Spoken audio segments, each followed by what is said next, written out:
नमस्कार विद्यार्थी मित्रांनो, आज आपण जॉमेट्रीच्या पिरियडला प्रॅक्टिस सेट 1.2 घेणार आहोत. मागच्या पिरियडला आपण काही बेसिक डेफिनेशन्स बघितल्या होत्या. Congruence of the two segments, त्याच्यानंतर mid point of a segment, the property of perpendicularity of segments, comparison of two segments, या काही प्रॉपर्टीज आपण बघितल्या होत्या. त्याच्या बेसवर आता आपण एक्झाम्पल घेणार आहोत.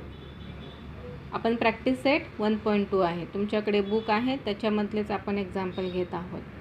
क्वेश्चन नंबर फर्स्ट पहा काय दिलेलं आहे. The following table shows points on the number line and their coordinates. Decide whether the pair of segments are given below the table are congruent or not. तुम्हाला point दिलेले आहेत आणि coordinate दिलेले आहेत. Point A, B, C, D आणि E आहेत. त्यांचे coordinates एचा -3 आहे, बीचा 5 आहे, सीचा 2 आहे, डीचा -7 आहे आणि ईचा 9 आहे. आणि ह्या सेगमेंट्स कॉन्ग्रुएंट आहेत की नाही हे आपल्याला पाहायचं आहे. फर्स्ट आहे सेगमेंट AB आणि सेगमेंट DE. AB बघा, AB म्हणजेच काय, डिस्टन्स AB काढायचं आहे तुम्हाला. Distance between point A and B is equal to, आपल्याला रूल माहिती आहे, जो मोठा कोऑर्डिनेट आहे त्याच्यातनं लहान कोऑर्डिनेट मायनस करायचा. म्हणजेच 5 - -3, दॅट इज हे मायनस मायनस काय होईल, प्लस. 5 + 3 = 8. आता DE काढा डिस्टन्स. डीचा कोऑर्डिनेट -7 आहे, ईचा कोऑर्डिनेट 9 आहे. मग आता मोठा कोण आहे, 9 आहे. म्हणजेच distance DE is equal to 9 - -7. म्हणजे हा मायनस मायनस पुन्हा काय होईल, plus. 9 + 7 which is equal to 16. आपल्याला दिसते 8 आणि 16 सेम आहेत का, नाहीत. म्हणजेच distance AB is not equal to distance DE. That is segment AB is not congruent to the segment DE. हे आपल्याला मिळालं. आता दुसरं काय आहे बघा, यातलं सेकंड सेगमेंट BC आणि सेगमेंट AD आहे. तर तुम्ही काय काढणार, distance between point B and C. B and C, बीचा कोऑर्डिनेट आहे 5 आणि Cचा आहे 2. मोठा कोण आहे, 5. मोठ्या कोऑर्डिनेटमधून लहान कोऑर्डिनेट सबट्रॅक्ट करायचा, दॅट इज 5 - 2. 5 - 2 म्हणजेच किती, 3 आला. आता तसंच डिस्टन्स काय काढायचं आहे, AD काढायचं आहे. Aचा कोऑर्डिनेट किती आहे, -3 आहे आणि Dचा कोऑर्डिनेट -7 आहे. दोघांमध्ये मोठा कोण आहे, -3 का -7. जर निगेटिव्ह नंबर असतील तर जो लहान असेल तो मोठा आहे असं आपण म्हणतो. म्हणजेच -3 हा ग्रेटर नंबर आहे. -3 - -7 which is equal to -3 - +7 = 4. Same आलं का डिस्टन्स, नाही. That is distance BC is not equal to distance AD. हे सेम नाहीत, म्हणून आपण काय म्हणणार, segment BC is not equal to segment AD.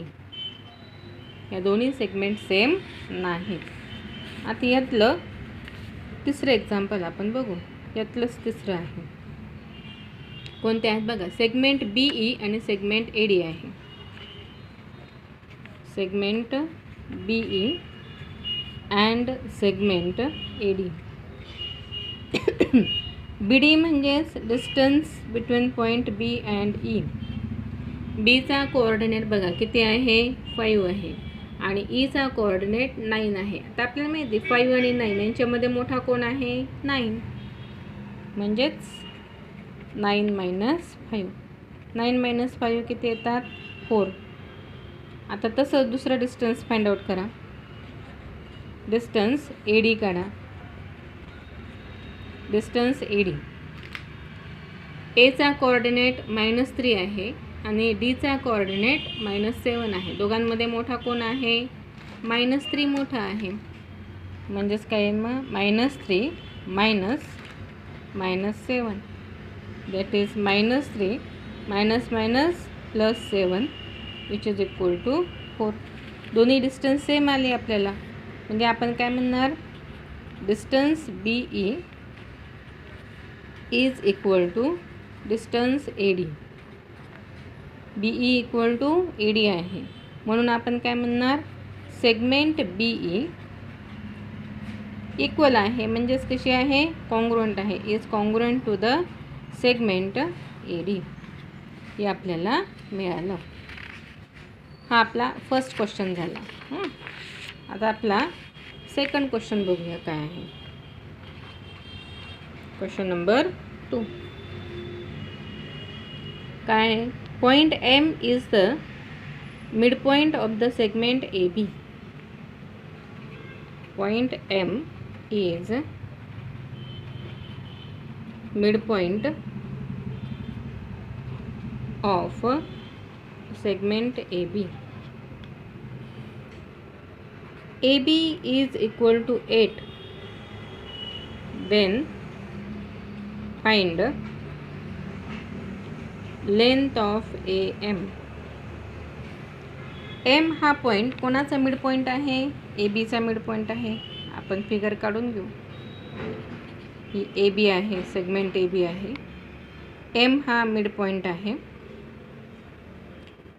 AB distance किती दिलेला आहे, 8 आहे. तर M जर मिड पॉइंट असेल तर आपल्याला माहिती आहे की हे AM आणि हे MB हे दोन्ही डिस्टन्स कसे असतात, सेम असतात. आता हे जर सेम असतील तर कोणती प्रॉपर्टी, मिड पॉइंटची प्रॉपर्टी वापरूया आपण. Length AM is equal to काय म्हणणार आपण डायरेक्ट 1/2 लेंथ AB.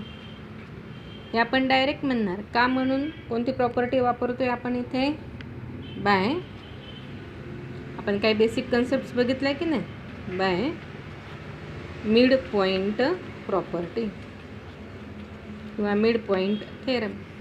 त्या प्रॉपर्टीवरून आपण असं म्हणू शकतो, that is length AM is equal to 1/2 into 8.